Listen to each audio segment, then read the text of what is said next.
Hello বন্ধুরা, আজ আমি বানাবো বাটার পটল। দেখো, এখানে পটলটাকে সুন্দর করে ছুলে ধুয়ে লবণ হলুদ মাখিয়ে নিয়েছি। আর এখানে মশলা বানিয়ে নিয়েছি। আছে জিরে বাটা, আদা বাটা, চালমগজ বাটা, কাজু বাটা আর কাঁচা লঙ্কা বাটা। আর সামান্য রেখেছি একটু কাশ্মীরি লঙ্কার গুঁড়ো। কড়াইটা আমি বসিয়ে দিয়েছি, তেলটা গরম হয়ে গেছে। পটলটাকে লাল লাল করে ভেজে নেব।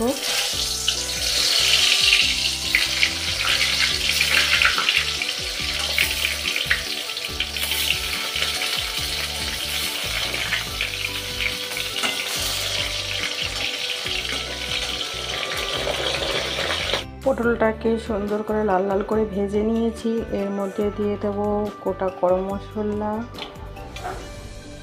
দেব জিরে ফোড়ন,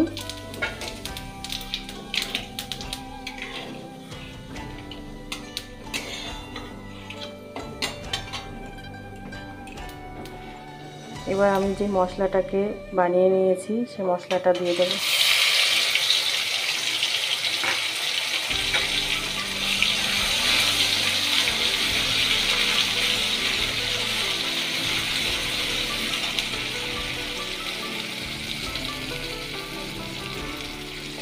দিয়ে দেবো মশলার জলটা।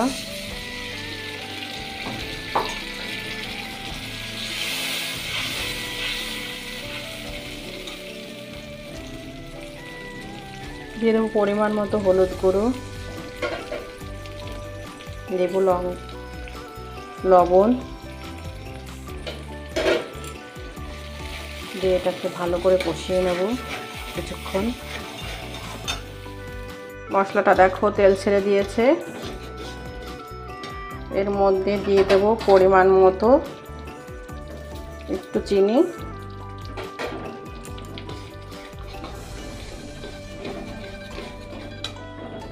এবার ভেজে রাখা পটলটা দিয়ে দেব।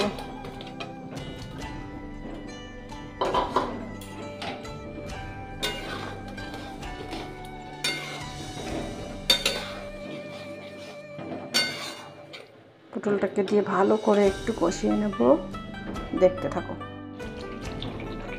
দেখো কতটা সুন্দর হয়েছে। দিয়ে দেবো নামানোর আগে দুটো কাঁচা লঙ্কা। আর যেহেতু বাটার পটল, বাটার তো দিতেই লাগবে। দিয়ে দেবো 1 চামচ বাটার।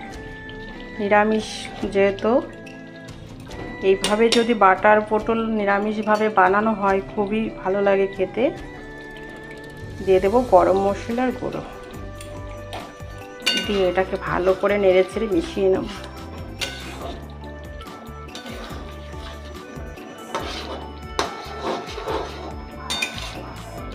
দেখো কতটা সুন্দর হয়েছে।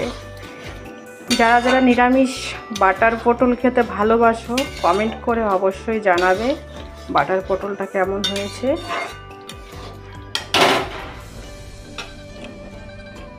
রেডি হয়ে গেছে, এবার আমি নামিয়ে নেব। রেডি হয়ে গেছে আমার বাটার পটল। তোমাদের যদি ভালো লাগে কমেন্ট করে জানাবে। এইভাবে নিরামিষ বাটার পটলটা কিন্তু অসাধারণ লাগে খেতে। একবার হলেও ট্রাই করে দেখবে।